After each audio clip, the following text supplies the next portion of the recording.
Hello there everyone, welcome back to a brand new Doctor Who audio adventure review. Today I am going to review Storm Warning, which features the one and only 8th Doctor seen in the Doctor Who movie, and also the Night of the Doctor played by Paul McGann in this adventure where he enters the R101, which is like this hot air balloon, I think, this maiden voyage, this airship R101 during the 1930s or something. The year wouldn't happen to be 1930, would it? Yes. And the month, October? Yes. And this airship, it wouldn't happen to be the R101, would it? Yes. Oh, this isn't good. It's not. Why? Well, if I remember my Earth history correctly... And yes, that's pretty much how he gets into this adventure. So, first off, Paul McGann's Doctor is a really underrated Doctor. To be honest, one of my favorite Doctors. It's a shame that he only got a movie and this one special 5-minute mini episode. But yeah, obviously he also has these audio adventures, and that's obviously where he shines, of course. Because I mean, this episode, this adventure, this is the first one, I believe, in his season 1, where he meets his first companion, which is called Charlotte, or Charlie, I guess. So there we go. That's very interesting. So yes, in the beginning of this episode, the Doctor talks to himself, obviously, because he's alone. He left these two companions back in Los Angeles, which are named, what are they named? I think, can't really see who they are, but Grace. That's Grace, and that's like a Chow or something. I don't know. The Doctor left them there in Los Angeles, and obviously because the movie studios, you know, the names and stuff like that, copyrighted, they couldn't use the same characters, so they made up a new character named Charlotte or Charlie. So there we go. And Charlie is like this member of this Air 101 hot air balloon airship, I guess. It's like one of the workers there. And yes, the Doctor kind of lands in this airship, or well, no, not really. He lands on the ground, obviously. He's looking through like different things on his shelf in the TARDIS, obviously the beautiful TARDIS interior, which kind of reminds me of like Jules Verne's like books, I guess.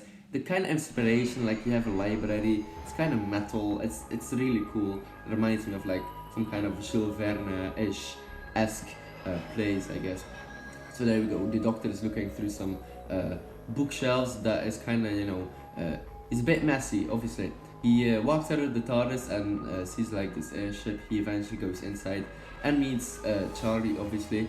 But the R101, this hot air balloon, this airship, the eventual ending of this ship is that he crashes in France. Like I say, if I remember my Earth history correctly, the R101 airship took to the skies for her maiden voyage to India early in October 1930. Yes, and? And crashed in flames in France during a storm in the early hours of the next morning, killing everyone aboard. So the Doctor knows, oh boy, that's going to be happening in a few hours. Because I believe in the morning that happened, that a hot air balloon or the airship crashed, and that the 54 people died.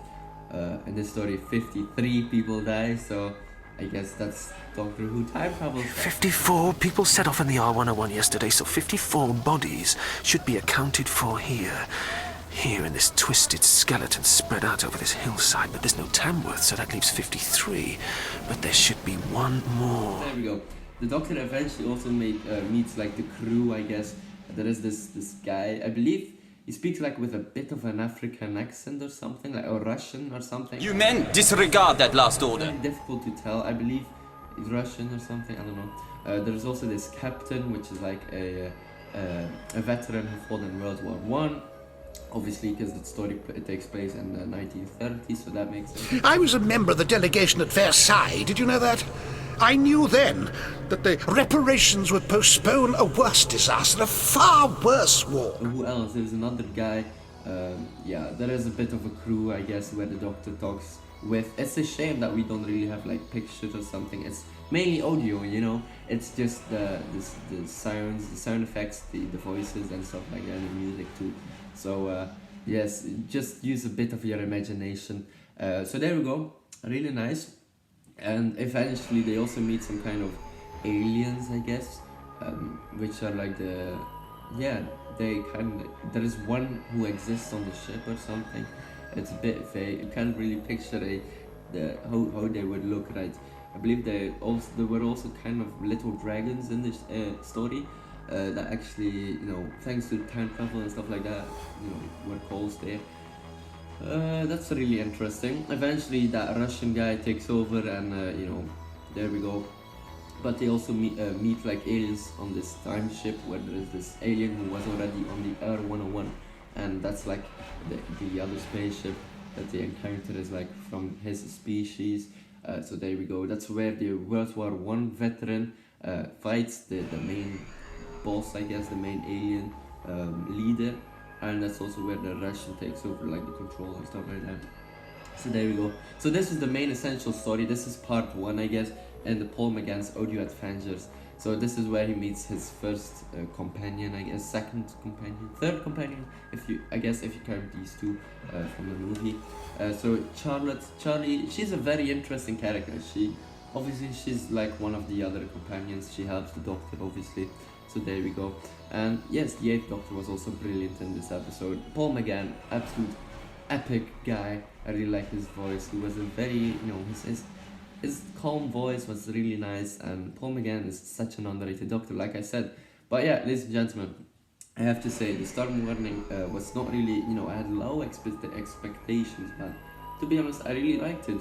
And yes, I believe there are also other adventures with Paul McGann that I'm really going to listen to one day, like Dr. Zagreus, which is really interesting, with the 6th and the 7th Doctor too, and the 5th one too, and also the Sword of Orion. I believe that's the second part to this Paul McGann and Charlotte storyline. So there we go, ladies and gentlemen, hopefully you enjoyed this video. Don't forget to like and subscribe, and I will see you later. Goodbye everyone. It's all right, Doctor. I know.